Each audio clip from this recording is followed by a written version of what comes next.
Interpreting something literally is what we do when we can't do any better.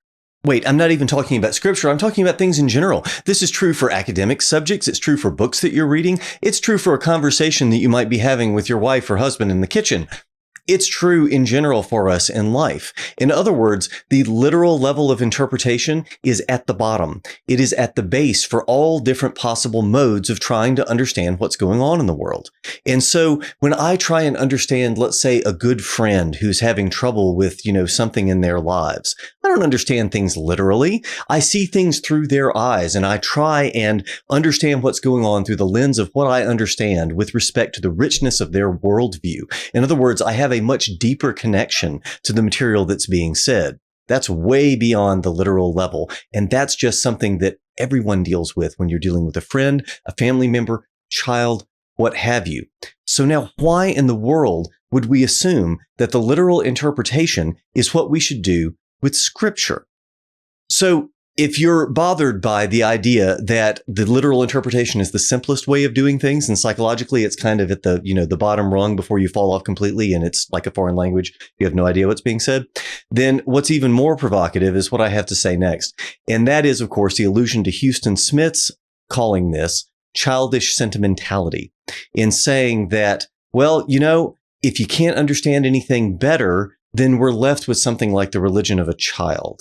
Now, we don't often think about that with respect, especially to modern Abrahamic religions and any kind of religion that insists upon a literal, or at least so-called literal interpretation of whatever the scriptural text might happen to be, or whatever a belief might happen to be.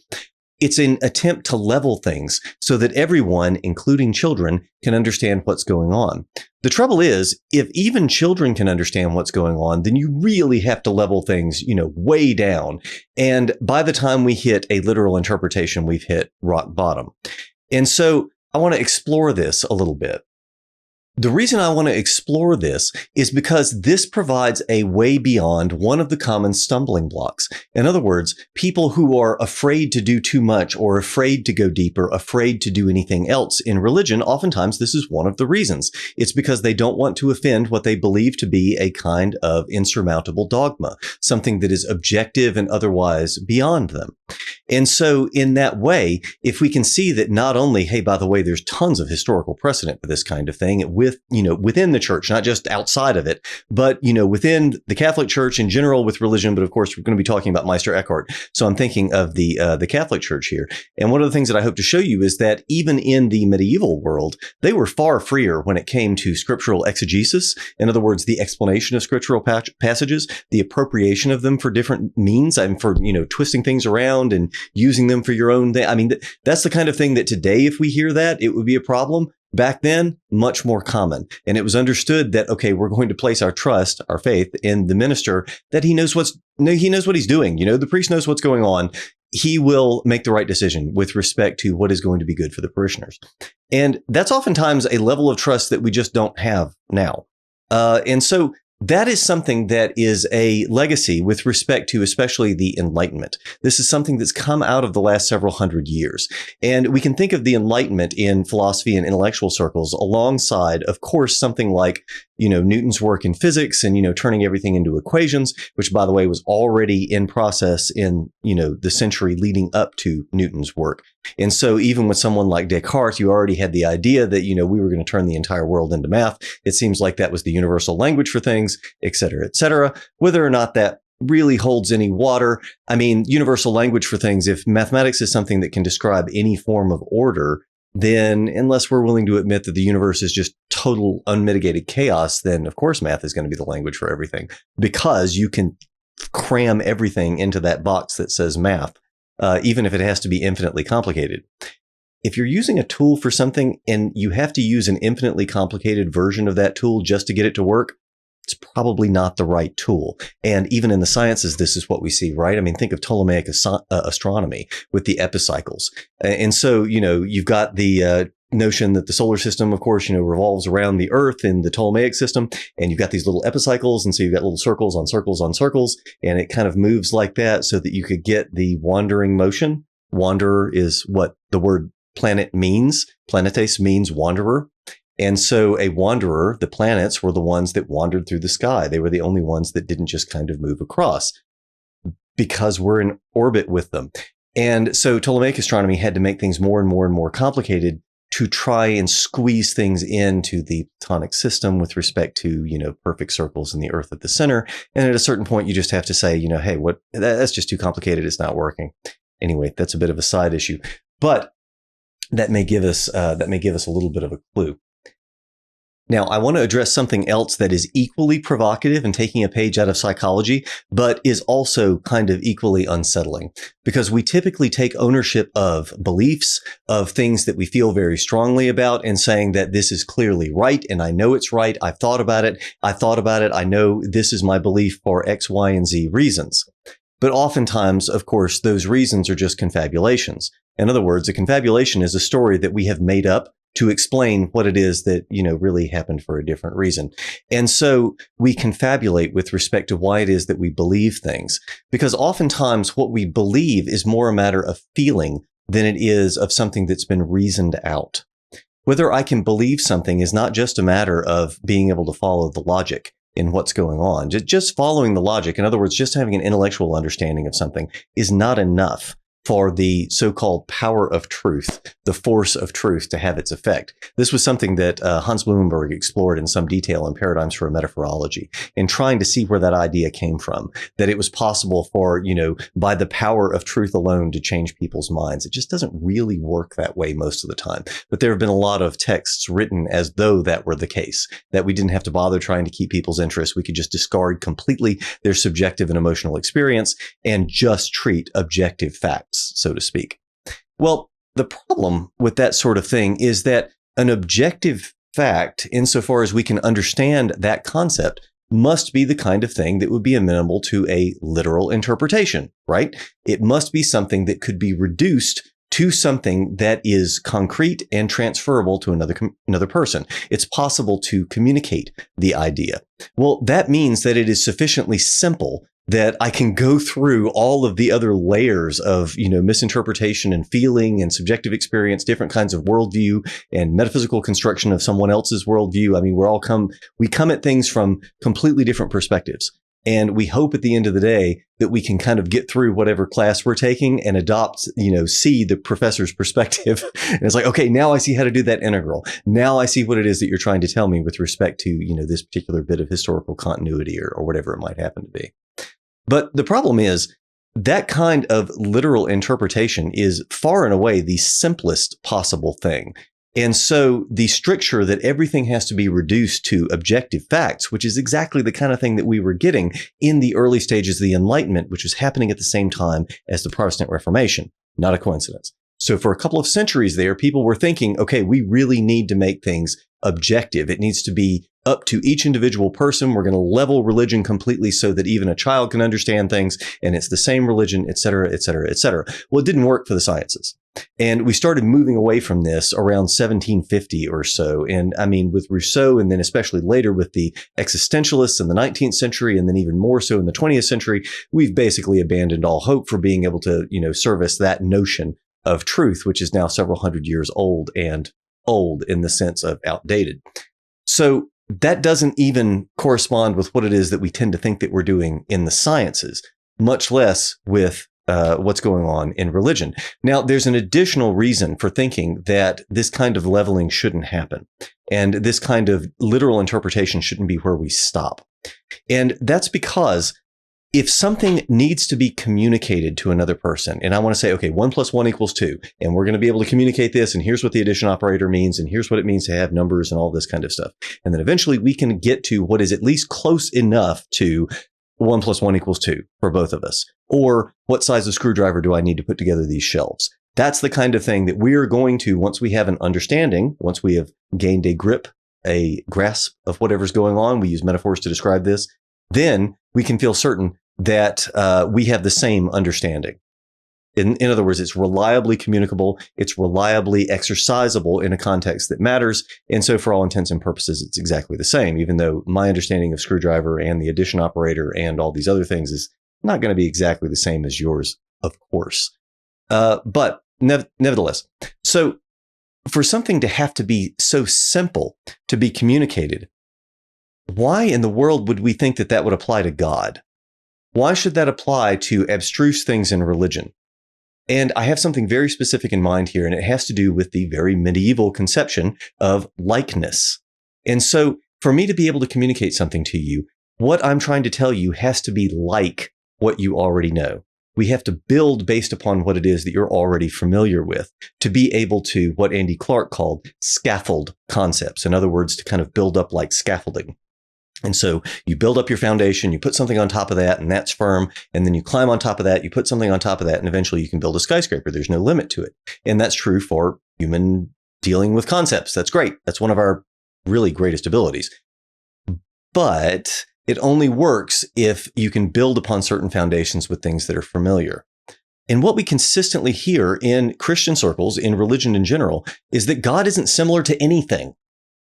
And if God is not similar to anything, and the mystics are telling us that these experiences that we're trying to get to in mysticism, in religion, they're not similar to anything, then why in the world would we suppose that a literal interpretation is going to come anywhere near that kind of experience? It's not even close, right? It's not even as though we're looking at something beyond a literal interpretation. We're looking at one of the other possible ways of, doing scriptural exegesis. In other words, we could be looking at, not just a literal interpretation. We could be looking at an allegorical interpretation, trying to find the hidden meaning in the text. We could look at a moral interpretation, trying to understand, how it is that applies to a kind of ethical impetus for making us better people and understanding action in the context of our lives. That's interesting. It's more subtle, but it also must be predicated upon some kind of basis of understanding. Anagogical interpretation, we don't hear about that, very much these days. Typological interpretation, we don't hear a lot about this other stuff. We hear a lot about literal interpretation, but even with these others, if the experience is utterly different, if the experience is not similar to, if it's not like anything that you've experienced, then there's no possibility for communication. And for instance, take this as an example, maturity. This is one of my favorite examples because everyone has experienced it as an adult. And it is fundamentally not possible to communicate that to a child. A child who has not gone through the process of being a teenager and becoming an adult can have absolutely no idea what that's like. They have no basis for understanding what that's like. There is no way that we're going to be able to actually give them that kind of understanding, no matter how many words we use, no matter how we try and relate it to things that they already know. It's just simply not possible because it's one of those, you got to be there sort of things. Just wait and see is oftentimes what parents are reduced to when we get the why questions over and over again with anything related to that, right? You just have to wait it out and see, and then it'll be perfectly clear to you.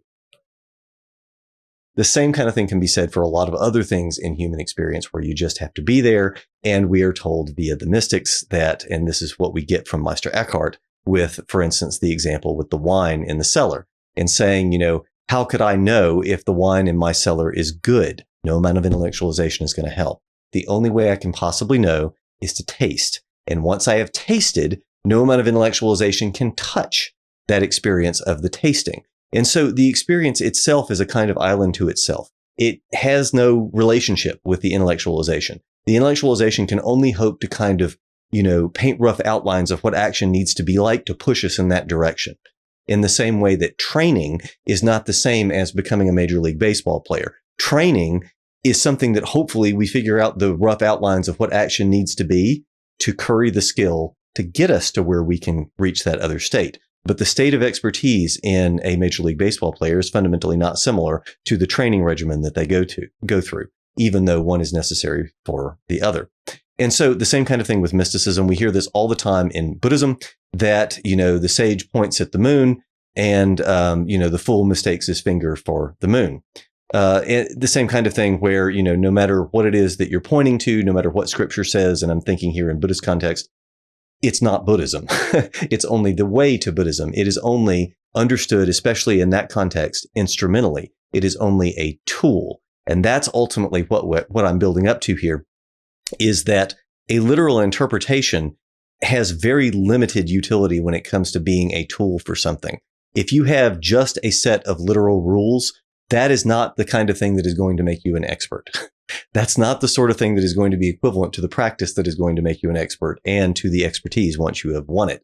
In the same way that a literal interpretation and, in Houston Smith's words, a childish sentimentality, a child's religion, is in no way similar to God, is in no way similar to what we get from mystical experience. Okay, now, as a final example of this, I want to talk about some guidelines for interpreting scripture that I found from a pastor online, where this is the kind of thing that we hear, right? And this is very different than the sorts of exegeses that we commonly hear talked about in medieval circles. But I want you to notice just how modern this sounds. And so he says that scripture interprets scripture such that, if you're confused about one passage, then you look to other passages and try and understand it. You import that understanding and transfer it in. Context interprets scripture. So studying the language, studying the historical context, studying the cultural context to try and understand what the speaker might have meant by those words, something of the kind. In other words, you're importing meaning from context, still trying to interpret things literally. Intent interprets scripture. Well, literal and intent are often used almost interchangeably in the sense that a literal understanding of something, we think of that as being equivalent to someone's intent. Not quite the same thing, right? So it's possible for an intent to be much richer. So generally, to understand someone's intent, we have to partially identify with how it is that they're seeing the world and then be able to see the world through their eyes. And so that's one of his maxims. And then finally, the clear interprets the obscure. And so if you find one passage like Luke 14:26, unless you hate your father, your mother, your child, and your own life too, then you cannot become my disciple.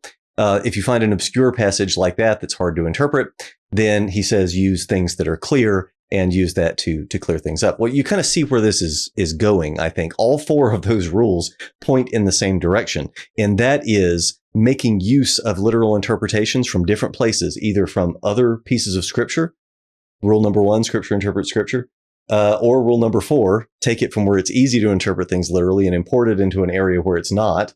Or if that doesn't work, then context interpret scripture. In other words, take literal interpretations from the culture and the language insofar as you can do it and try and import that. And then finally, the only one that has real subtlety here is that intent interprets scripture, but we're still trying to get to something that is outside of ourselves and still trying to get to what it is that someone else was intending to say, presumably intending to say in a way that could have been made clearer, but just wasn't. And so you see the problem, right? This is very different than the medieval version of scriptural exegesis. Scriptural exegesis for the medievals was something that was much more malleable. It was much more dependent upon what has the priest experienced? What has the monk experienced? What have you been through? How much do you understand? And now, instead of trying to distill like logical claims and that sort of thing from it, instead of that, you are ministering in the sense of a verb. In other words, actively trying to teach or to guide, to lead someone to, kind of point them in the right direction. Here, go this way. Like, here's where spiritual emotion would be useful. Let me point you in this direction. And then let's explore and see if you'll, take that step yourself. That is a considerably more personal version of trying to think through and experience things for yourself. And it is fundamentally at every step along the way not compatible with a literal interpretation of scripture. Now, finally, with respect especially to Meister Eckhart, I want to argue that Eckhart, of course, would have said much the same kind of thing. And in fact, we can take his omission with respect to literality as an endorsement of a lot of what's going on here, a lot of what I've said here, in the sense that he will quickly address the common ways of handling things, especially early on in his sermons, because this is the Platonic model. This is the way that Plato did it in the dialogues. You address the easy stuff first, the easy ways of misunderstanding something, and then you very quickly go beyond that. And sometimes he will even say something, the equivalent of, for those of you who are in the southern portion of the United States, you'll understand this joke. Others, it may be obscure. You may have to look for cultural context. And sorry, anyway. So he might say the equivalent of, bless your heart. It's like, may God give them the kingdom of heaven. May he have mercy and compassion upon them, blah, blah, blah, blah, blah. In other words, bless your heart. You messed it up, but you meant well. And so anyway, it's funny. It's a peculiar thing that's, I think, very appropriate for what it is that we're doing here. But anyway, so one of the other things that I want to mention with respect to this, just to kind of wrap things up, is that I think it's useful in these contexts to be able to peel back the onion and try and figure out if you do have a sense that I believe that X is right, that the literal interpretation must be the correct one, or that this must be a piece of dogma, without which not we do not have Christianity, that blah, blah, blah. Anything like that, we are treating things almost like an argument insofar as we think that we have a specific claim to make. And that makes it possible for us to start peeling things back and say, okay, well, where does that come from? Ultimately, why is it that I think that that's the case?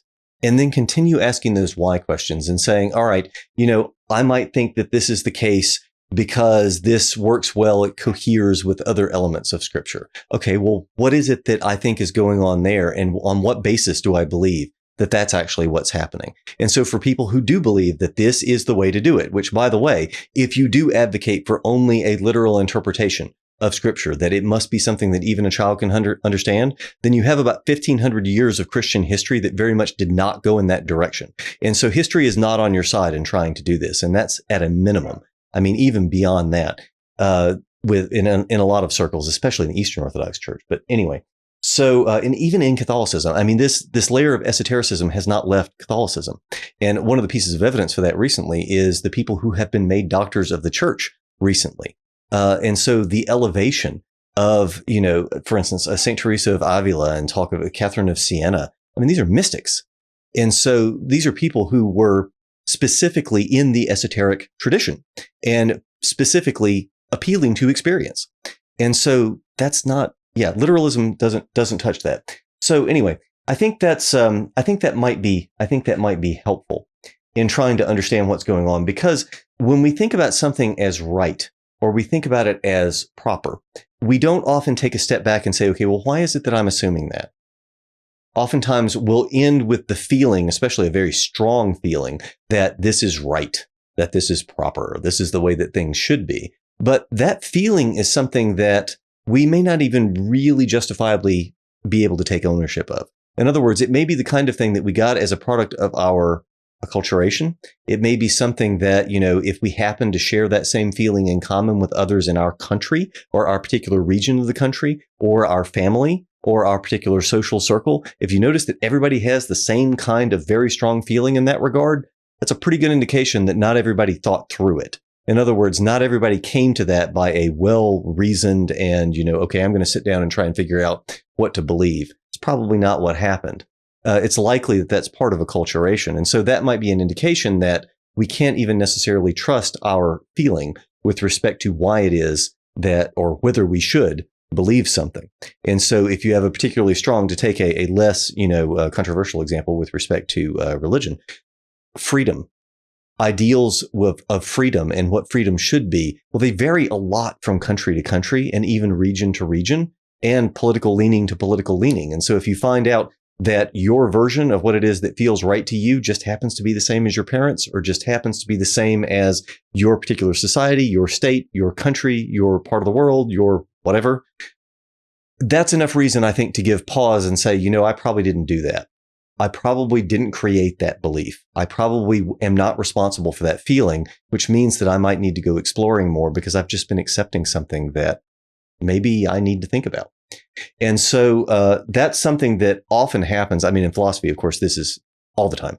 And we encounter this kind of stuff all the time. And one of the things that's notorious, for instance, in philosophy classes now, so if you're teaching like an intro to philosophy class especially, people love relativism. They love saying that, everybody has an opinion. Oh, everybody's entitled to their opinion. Do you really believe that? Because most people are not actually relativists. I mean, if you really press them on it, then most people are not really relativists. It's actually pretty hard to commit to that position. And it's something that most people in philosophy don't commit to. And so it's, anyway, that's an indication of you probably haven't thought this through, and you probably just kind of got that intuition, that feeling, because that's a part of the culture now. It's part of the milieu that we're in. So another aspect of that is that we tend to tell ourselves a story with respect to, okay, this coheres well. And I mentioned this before with exegesis. It coheres well with other portions of Scripture. And so I might think that, that part matches up and makes sense with other things that I already understand. And that's a pretty good reason to do things. You create a tight net of trust with respect to, different things that you understand. That's a great way of building up understanding.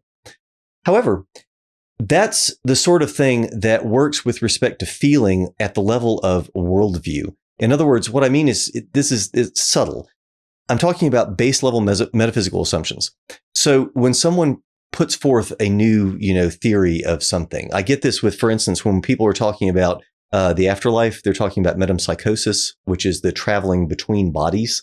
So this is for the ancient Greeks, for example. You had, the soul was washed of its memories in the river of oblivion, of forgetfulness, lethe, and it, moves on to and becomes ready for a new body and new life. And that is an account of metempsychosis. Well, that's the kind of thing that people today don't tend to put a lot of stock in. But it's probably also the kind of thing that they haven't really thought about very much. And so it's worth analyzing, how do you feel about that? Why is it that you feel that that can't be right? How much, because do you really know enough to be able to conclusively say that that's wrong? So oftentimes that's not the case. So it traces to a culturally, conditioned feeling. And so that's the kind of thing that tends to work as we're building up a worldview on essentially turtles all the way down, in the sense that worldviews are kind of built up just to cohere with themselves. They're not necessarily built on a solid foundation of objective fact or anything of the kind. It just tends to be the case that all of the different pieces in the way that I understand what I am, what the world is, what social relationships are, what the, spirituality is, what the divine is, et cetera, what time is, how, blah, blah, blah. All of these things work together in a society, and they all form a tight network, a web of interconnected associations and values. And so this is one of the reasons why, by the way, when somebody has a particularly pernicious and self-destructive or otherwise problematic belief or ritual or whatever it might happen to be, it can be very hard to remove just that one thing, because that one thing pulls in that web on all of the others. And so that's also one of the things that can happen. But that's why I recommended, let's take this and peel back the layers, keep following that web to different nodes and find out where it goes. And if you discover that it's turtles all the way down, in other words, if you discover that it's not based on anything, that can help to, try and deal with some of that and open your mind, so to speak, to try and understand things. Okay, wait, maybe that was just culturally conditioned. It's really based on nothing. And so, now I'm going to explore further. If you're not familiar with it, by the way, the Turtles All the Way Down story is a famous one, maybe apocryphal, but it doesn't matter. It's useful, where someone was talking to a person in a traditional society. So a tribal society, low technology, primitive, whatever. There's no non-euphemistic way of saying that. So anyway, I say primitive because at least that indicates that they came first. So talking to someone in a primitive society, and they say, okay, well, tell me about the world. And the world, he says, is resting on a turtle. And so the anthropologist, the Westerner, asks, oh, well, what is the turtle on? And they say, oh, well, it's on another turtle. Well, what is that turtle on? And he says, oh, it's turtles all the way down. Which is a beautiful example of something that your average person in the West today would not be able to accept. But it's indicative of precisely the kind of belief structure that I'm appealing to here. In other words, it may be the case that your own beliefs are not any better than turtles all the way down. It may be the case that we can't do any better than that as people. And if that's true, maybe that'll open up space for other things. So I hope you found this useful, and I hope you found it good to think with.